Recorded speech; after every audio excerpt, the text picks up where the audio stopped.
Pakistan peoples party के chairman Bilawal Bhutto की ज़ेरे क़यादत कारवाने भुट्टो का जिक्र करेंगे, जो कि अपनी मंजिल की जानिब रवा दवा है।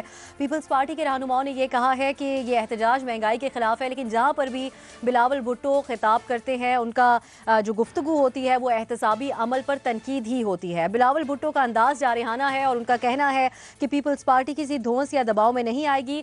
उन्होंने कहा कि हम अयूब आमरीत और जिया से नहीं डरे तो इस हुकूमत से कैसे डरेंगे।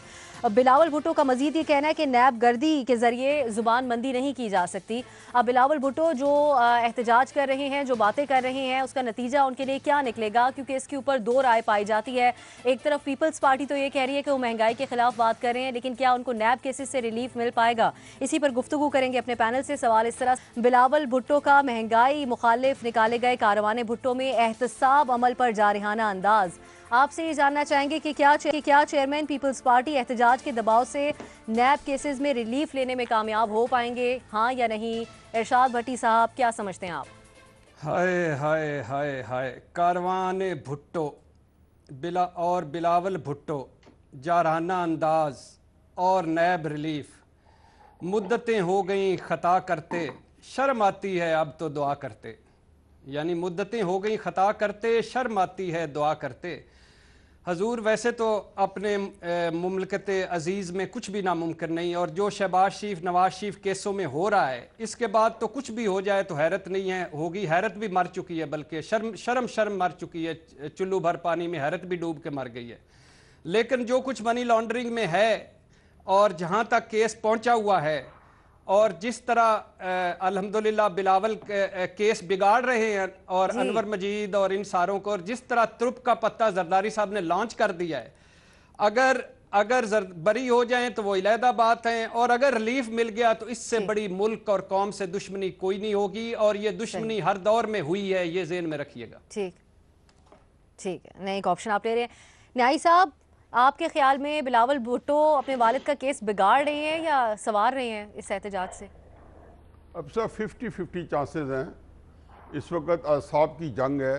बिलावल साहब ने एक बहुत बड़ी गेम खेली है, और जिसका ख़तरा था, और जो हम कई सब पहले कह रहे थे कि वो सिंध कार्ड पे ना आ जाएं, तो अब वो खुल के कल की तकारीर में वो सिंध कार्ड पे आ चुके हैं, जो कि इंतहाई ख़तरनाक अलामत है।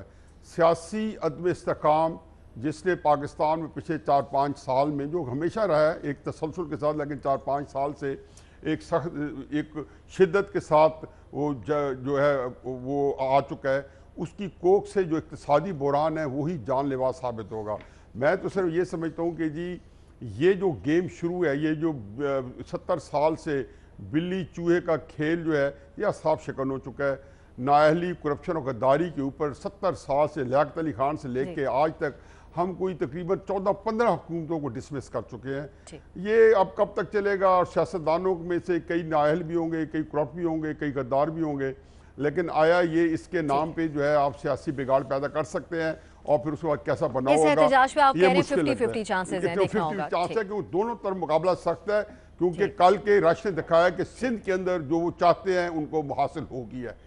और दूसरी तरफ अगर आया उस प्रेशर को दूसरी कुव्वत से जो फरीक सानी जो है वो लेता है या नहीं लेता संजीदगी से, और वो इसी के ऊपर जरदारी साहब का 12 जेल में जाना बन भी सकता है, और नवाज शरीफ की जो रिलीफ है उससे लगता है कि जरदारी साहब शायद जेल में जाएं। बाबर साहब, ठीक, बाबर साहब आपके ख्याल में कैसा साबित होगा ये एहतजाज पीपल्स पार्टी के लिए?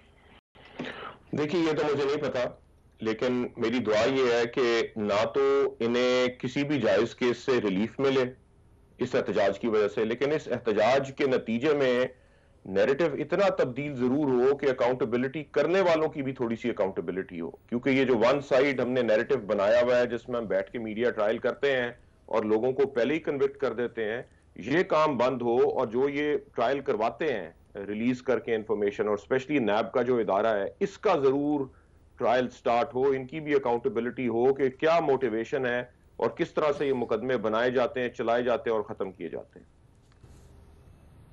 सही। बेनजीर, आपके ख्याल में नैब कवानीन के खिलाफ को मौसर नैरेटिव बिल्डिंग कर पाएंगे बिलावल? नहीं, मुझे अब सा कोई असर नहीं लगता है इस मार्च का, क्योंकि ये एक तो पीपल्स पार्टी अपने ही घर में, अपने ही गढ़ में एक मार्च निकाल रही है, मतलब ये तो वो इस तरह की बात होगी कि मैं अपने कमरे से अपने गेट तक मार्च निकालूँ और मैं समझूँ कि मैंने बहुत बड़ा तीर मार लिया है। तो ये तो मतलब इसका कोई असर नहीं है। या तो आप पंजाब में आके करें जहाँ पे आपकी मुश्किलों से 5 सीटें निकली हैं अभी इलेक्शन में, जहाँ पे आपको नैब जो है वहाँ तहकीकात के लिए बुलाती है, वहाँ पे आके आप करें जहाँ पे आपकी वोटर बेस बड़ी कम हो रही है। सिंध में कराची से लाड़काना अगर आप मार्च करें तो उसका मुझे कोई असर नहीं लगता। हाँ, लेकिन मुझे ये लगता है कि ये एक शो ऑफ स्ट्रेंथ है, एक प्रीएम्प्टिव मेजर है कि अगर कोई आगे जाके गिरफ्तारियां हों तो उसके लिए एक दिखाने के लिए कि हमारी एक स्ट्रीट पावर है, हम एहतजाज कर सकते हैं। जी, सही। वैसे आपने एक ऑप्शन ले रही हैं हसन साहब। नहीं, कुछ नहीं, बड़ी अजीब बात है, हंसी भी आती है, रोना भी आता है कि नवाज शरीफ साहब से जरदारी साहब तक, उनकी बेटी से इनके बेटे तक, इनके पास दुनिया के हर सवाल का जवाब मौजूद है, लेकिन वो मनी ट्रेल नहीं दे पाए, ये जाली अकाउंट्स की तरफ नहीं आते। बस अल्लाह ही खैर करे। और ये जो बात एक की है फिजुल न्याई साहब ने, वो परेशान कौन नहीं है। याद रखें, जब लकड़ी को आप कन्वर्ट करते हो फर्नीचर में तो वो बहुत एगनी से, बहुत पेन से गुजरती है। वो बताती है अगर उसकी कोई ज़बान होती या उसका कोई जिस्म होता। तो कौमों में ये सिलसिले आते हैं, अल्लाह करे मंतकी अंजाम तक पहुंचे। जी, कोई ऑप्शन आप इस पर नहीं दे रहे।